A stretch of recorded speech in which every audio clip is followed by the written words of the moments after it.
సీతారాముల కళ్యాణానికి గడియలు సమీపిస్తున్న కొద్దీ భక్తుల్లో మరింత పరవశం పెరుగుతోంది. మిథిలా కళ్యాణ మండపాన్ని ఇప్పటికే సంసిద్ధం చేశారు ఆలయ అర్చకులు, వేద పండితులు, ఋత్విక్కులు. ప్రస్తుతం సీతారాముల కళ్యాణానికి సంబంధించినటువంటి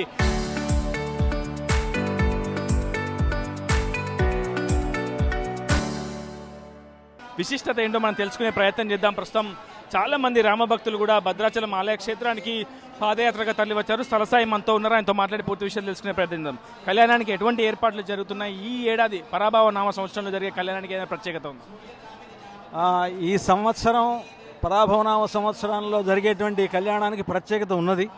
అదేమిటంటే తెలంగాణ రాష్ట్ర ప్రభుత్వం ఈ ఆలయాన్ని గుర్తించి ఇక్కడ అభివృద్ధి పనులు చేపట్టడం, దానికోసమని నిధులు విడుదల చేయడం, మొదటి విడతగా కొంత విడుదల చేయడం జరిగింది. నిజంగా అది భద్రాచల క్షేత్ర అభివృద్ధికి ఎంతో దోహదపడుతుంది. అటువంటి అభివృద్ధి పనులని ప్రారంభించడం, రేపు శ్రీరామనవమి సీతారాముల కళ్యాణం జరిగే ముందుగా రేవంత్ రెడ్డి గారు స్వామివారి దర్శనం చేసుకున్న తర్వాత అక్కడ భూపూజను నిర్వహించి ఈ పనులకన్నిటికీ కూడా శ్రీకారం చుట్టబోతూ ఉన్నారు. కనుక ఇది ఈ సంవత్సరంలో ఉండేటువంటి ఒక ప్రత్యేకమైనటువంటి విషయం అన్నమాట. అంటే ప్రతి సంవత్సరం శ్రీరామనవమి అంటే భద్రాచలానికి ఒక విశేషం. ఆ శ్రీరామనవమి నాడు జరిగేటువంటి కళ్యాణోత్సవం విశేషం. ఆ కళ్యాణోత్సవంలో ముఖ్యంగా ముఖ్యమంత్రి గారు, పెద్దలు, అధికారులు, మంత్రులు వీరంతా కూడా పాల్గొనడం అనేటువంటిది ఎప్పుడూ ఉన్నప్పటికీ ఈ సంవత్సరం మనకు భద్రాచల క్షేత్ర అభివృద్ధికై తెలంగాణ రాష్ట్రం కృషి చేయడం, దానికోసమని నిధులు విడుదల చేయడం, ఇవన్నీ కూడా మనకి శుభ పరిణామం. ముఖ్యంగా భద్రాచలానికి ఇదంతా కూడా గొప్ప ప్రత్యేక. శ్రీరామనవమి అంటే శ్రీరాముడి జన్మదినంగా భావిస్తుంటాం. అదే రోజు సీతారాముల కళ్యాణం నిర్వహించడానికి గల కారణాలే? భద్రాచల క్షేత్రంలో శ్రీరామనవమి రాముడు అవతరించినటువంటి రోజున కళ్యాణం చేస్తారు. ఇది ఇలా చేయడంలో ఉద్దేశం ఏమిటంటే పాంచరాత్ర ఆగమ సంప్రదాయ రీత్యా ఈ ఆలయం నిర్వహింపబడుతూ ఉంటుంది.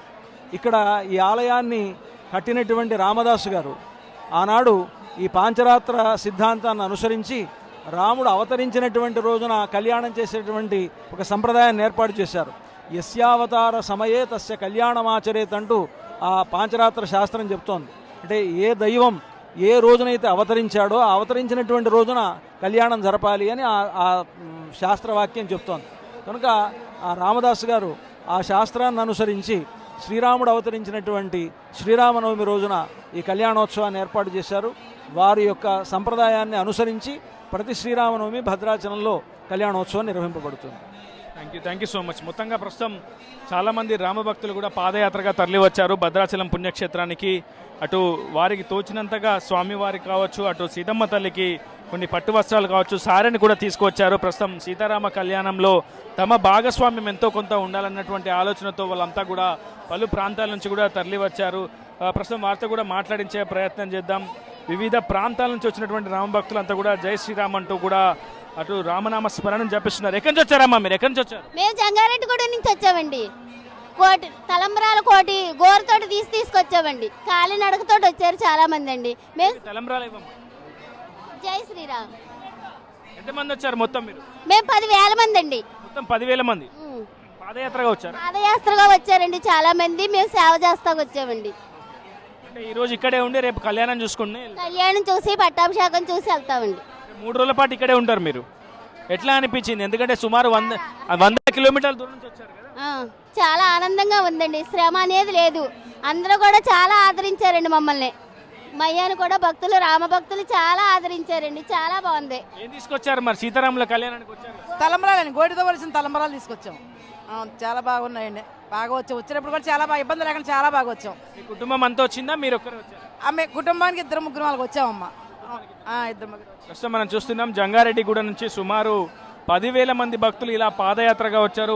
వస్తూ వాళ్ళు గోటు తలంబ్రాలతో పాటు స్వామివారికి, అటు సీతమ్మ తల్లికి పట్టు వస్త్రాలతో పాటు కొబ్బరి బొండాలు, పండ్లు, పలహారాలుతో వాళ్ళు ఆ కళ్యాణ క్రతువులో భాగస్వామ్యం అయ్యేందుకు వారి అంటూ రామభక్తిని ప్రదర్శించే ప్రయత్నం చేస్తున్నారు. ప్రస్తుతం వీరితో కూడా మాట్లాడి 40 ఏళ్ళకి వస్తున్నారా కళ్యాణానికి?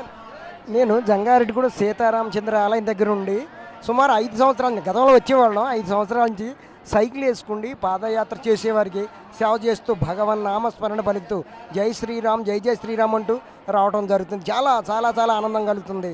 ఎన్నో వేల మంది అలా జంగారెడ్డిగూడెం సీతారామచంద్రి ఆలయం దగ్గర నుండి సుమారు 80-90 సంవత్సరాల వయసు వారు కూడా 2 చేతులతో 2 కర్రలు పట్టుకుని నడుచుని వస్తున్నారు. వారు నడవలేక ఆ భక్తికి ధన్యవాదాలు తెలియజేస్తున్నాను. వారిలో ఒకరిగా నేను రావడం గొప్పేం కాదు. జై శ్రీరామ్.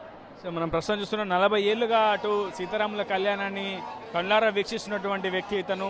ఎంతో పుణ్యఫలం ఉంటే తప్ప ఇటువంటి అదృష్టం ఎవరికి దక్కదని చెప్తున్నారు. చాలా మంది రామభక్తులు వివిధ ప్రాంతాల నుంచి ప్రస్తుతం భద్రాచలం పుణ్యక్షేత్రానికి చేరుకుంటున్నారు. భద్రాచలం ఆలయ మాడవీధులన్నీ కూడా రామనామ స్మరణతో మార్మోగుతున్నటువంటి సిచ్యువేషన్ ఉంది. భద్రాచల పుణ్యక్షేత్రంలో ఈ రోజు ఒక పండుగ వాతావరణం నెలకొందని చెప్పుకోవచ్చు. మరికొద్ది సేపట్లోనే ఎదుర్కోలు ఘట్టం కూడా ప్రారంభమవుతుంది. ఆ ఘట్టం నుంచే పూర్తిగా కళ్యాణ క్రతువు ప్రారంభం అవ్వబోతున్నట్లు ఋత్వికులు, వేద పండితులు, అర్చకులు కూడా చెప్తున్నారు. రేపు అంతరాలయంలో లఘు కళ్యాణం, ఆ తర్వాత మిథిలా మండపంలో స్వామివార్ల మూర్తులకు కళ్యాణం నిర్వహించబోతున్నట్లు చెప్తున్నారు ఆలయ అర్చకులు. ఇదే వీడియో ఇప్పుడు ఉదయ RTV భద్రాచల పుణ్యక్షేత్రం నుంచి.